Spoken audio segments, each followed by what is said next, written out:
President John F. Kennedy. Ladies and gentlemen, the very word secrecy is repugnant in a free and open society, and we are, as a people, inherently and historically opposed to secret societies, to secret oaths, and to secret proceedings. We decided long ago that the dangers of excessive and unwarranted concealment of pertinent facts far outweighed the dangers which are cited to justify it. Even today, there is little value in opposing the threat of a closed society by imitating its arbitrary restrictions.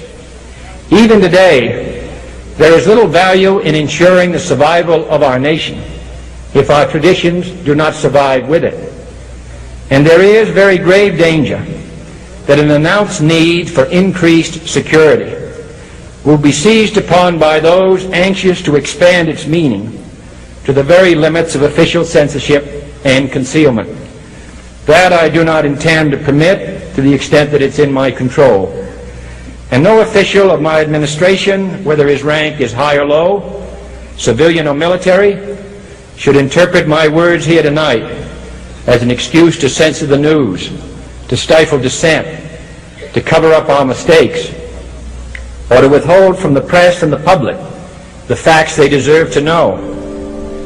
For we are opposed around the world by a monolithic and ruthless conspiracy that relies primarily on covert means for expanding its sphere of influence, on infiltration instead of invasion, on subversion instead of elections, on intimidation instead of free choice, on guerrillas by night instead of armies by day. It is a system which has conscripted vast human and material resources into the building of a tightly knit, highly efficient machine that combines military, diplomatic, intelligence, economic, scientific, and political operations. Its preparations are concealed, not published. Its mistakes are buried, not headlined. Its dissenters are silenced, not praised. Its dissenters are silenced, not praised.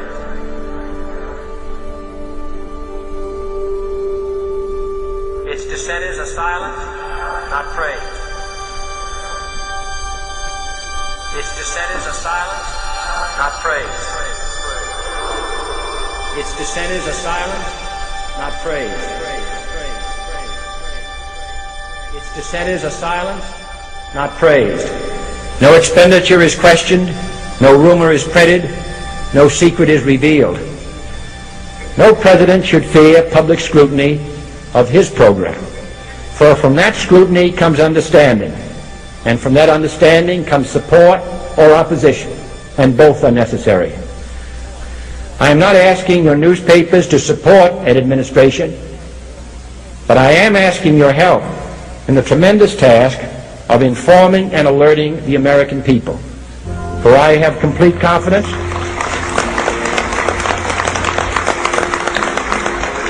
in the response and dedication of our citizens whenever they are fully informed.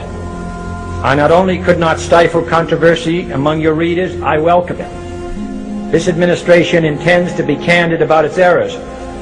For as a wise man once said, an error doesn't become a mistake until you refuse to correct it. We intend to accept full responsibility for our errors, and we expect you to point them out when we miss them. Without debate, without criticism, no administration and no country can succeed, and no republic can survive.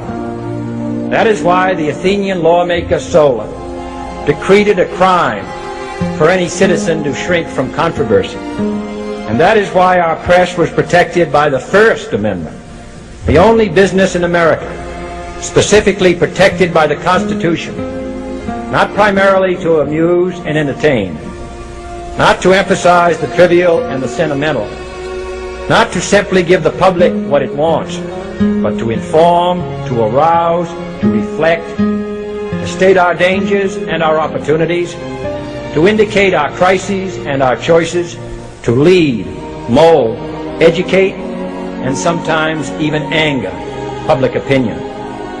This means greater coverage and analysis of international news, for it is no longer far away and foreign, but close at hand and local. It means greater attention to improved understanding of the news, as well as improved transmission. And it means, finally, that government at all levels must meet its obligation to provide you with the fullest possible information outside the narrowest limits of national security. And so it is to the printing press, to the recorder of man's deeds, the keeper of his conscience, the courier of his news, that we look for strength and assistance, confident that with your help, man will be what he was born to be, free and independent.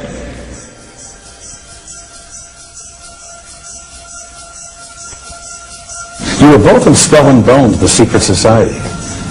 It's so secret we can't talk about it. What does that mean for America? The conspiracy theorists are going to go I'm wild. sure they are. I don't know. I haven't seen the web. Number 322? You both were members of Skull and Bones, a secret society at Yale. What does that tell us? Not much, because it's a secret. Is there a secret handshake? Is there a secret code? I wish there were something secret I could manifest. 322, a secret number? There are all kinds of secrets, Tim, but one thing is not a secret. I disagree with this president's direction that he's taking the country. We can do a better job, and I intend to do it. And we'll be watching. Be safe on the campaign trail. John Kerry, thanks for joining us. And we'll be right back. It's good to be back at the Council on Foreign Relations. As Pete mentioned, I've been a member for a long time and was actually a director for some period of time. I never mentioned that when I was campaigning for re-election back home in Wyoming. Senator Clinton, how you doing? I'm good. How are you? Can I ask you a quick question while you sign that? It was reported in June of 2006 you attended a meeting in Ottawa, Canada, the Bilderberg Group. Can you comment on that? What's going on for the Bilderberg meeting, and what do you guys talk about up there?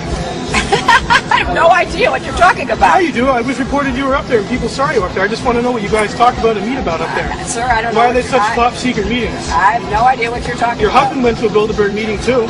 I'm just wondering. I'm not being rude or anything. No, I just want to know what happens at these meetings. Well, since I wasn't there, I have no idea. Okay, thank you, Senator. Thank you. How are you? There you go. Listen, I am a happy member of the Bohemian Grove. I like the folks who come there, and it's really inappropriate for me to talk about the group beyond that. Thank you. Have you been there for the ceremony with the cremation of care? Frankly, I don't think that's something I need to talk to you about.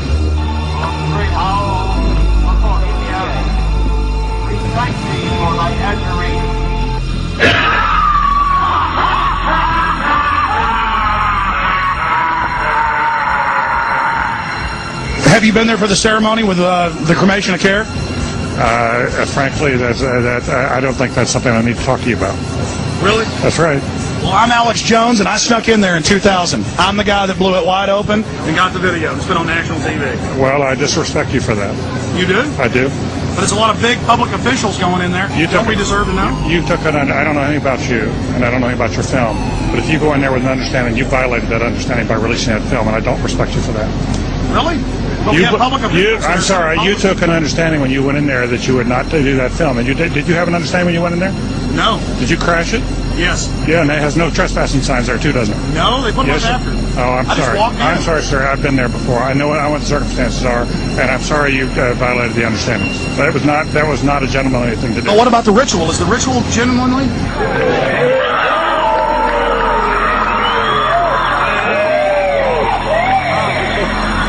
Sir, everything. I don't owe you this comment. I know. This is what's called ambush journalism, and I disrespect you for that as well. So thank you and goodbye. The ritual? It's none of your damn business. Oh.